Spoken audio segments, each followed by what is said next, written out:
একজন বিশিষ্ট অতিথিবৃন্দ, আজকে আমরা তার একটি গানেরই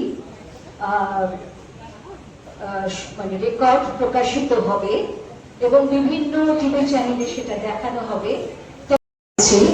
ফুলের বুকে হয়ে খুবই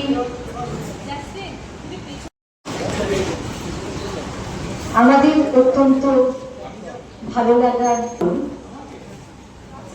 দেবিকাদিকে ফুলের তোড়া দিয়ে সম্মান জ্ঞাপন করছে। খুব সুন্দর একটি আনন্দের মুহূর্ত। ছোট বাচ্চা মেয়ে, মিষ্টি মেয়ে, জোরে একটা হাত তালি।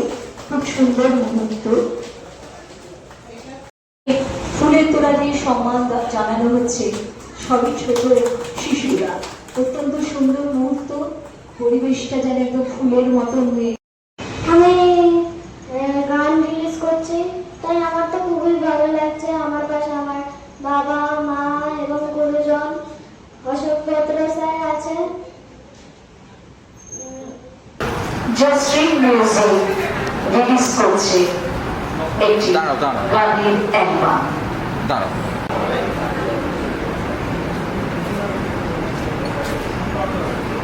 আমি এই অ্যালবামে পাঁচটা গান। কি কি কি ধরনের গান ছিল এই গানগুলো?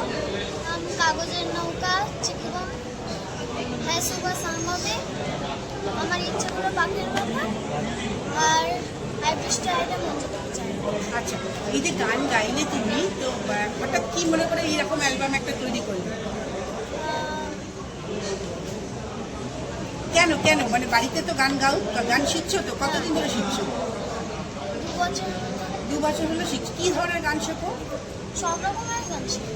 আচ্ছা, আর তাহলে এই যে 2 বছর ধরে গান শিখছো, অ্যালবাম করার ইচ্ছা হল কি? বাড়িতে বলেছে মা, মানে কি কে বলেছে? আমার বাবা। কি বলেছেন? আমার বাবা মানে অশোক বেত্র স্যার, উনি আমার বাবাকে বলেছিল তাই। আচ্ছা, বাড়িতে আর কি আছে যারা গান বাজনা করে? না, আমি তুমি একাই করো? আচ্ছা, সব ধরনের গান বলতে কি কি গান বলো? লোকগীত, রবীন্দ্রসঙ্গীত, নজরুল, আধুনিক সবই করছো। আর তুমি কোন ক্লাসে পড়ো? আমি ক্লাস 4-এ পড়ি। কোন school? Delhi public high school, knowledge. এই অ্যালবামে যে গানগুলো দিয়েছে, যে কোনো একটা গান 2 লাইন শোনাও না।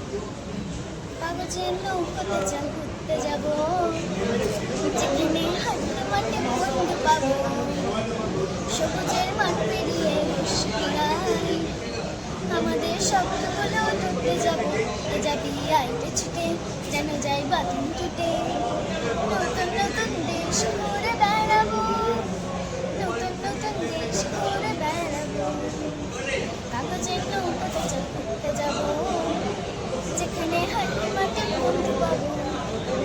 কোথায় হয়েছে এটা? শুটিং হয়েছে মানে এটা ভিডিও তো? এটা ভিডিও হচ্ছে, ভিডিও করেছে, আমি গান হয়েছে। হ্যাঁ, সেটাই জানতো না, অনেকদিন হয় না সেই হাট্টিমাটি সেই গান করার কোথায়। এখন যে সমস্ত রিয়েলিটি শোতে গান করানো কঠিন গান সব বাচ্চারা, সেগুলো আমি চাই যে বাচ্চাদের গান ফিরে আসে সবাই। এটা তো চট করে হয় না, কেউ যদি এগিয়ে আসে, সম্পর্কিয়েশন এগিয়ে এসে যে আমাদের বাচ্চা আছে, এটা নিয়ে আপনি করুন। কারণ আমার তো এই ধরনের গান করার সময় হয় না। বেশিরভাগই ছবির গান বা চ্যানেলে গানগুলো করি, কলকাতা বম্বে মিলিয়ে।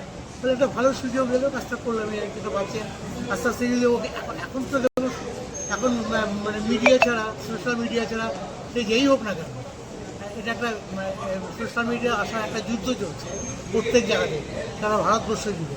ফলে সব মা বাবাই চেষ্টা করে তার ছেলে মেয়ে একটা জায়গা পরিষ্কার করে, তার জন্যই করা। এবং যারা রেগুলার গান লেখে কলকাতা, তাদের প্রিয় চট্টোপাধ্যায় আমার অত্যন্ত প্রিয় বন্ধু। তার যে আমি প্রিয় চট্টোপাধ্যায় নাম তো আলাদা করে কিছু বলার নেই। সফল একজন গীতিকার।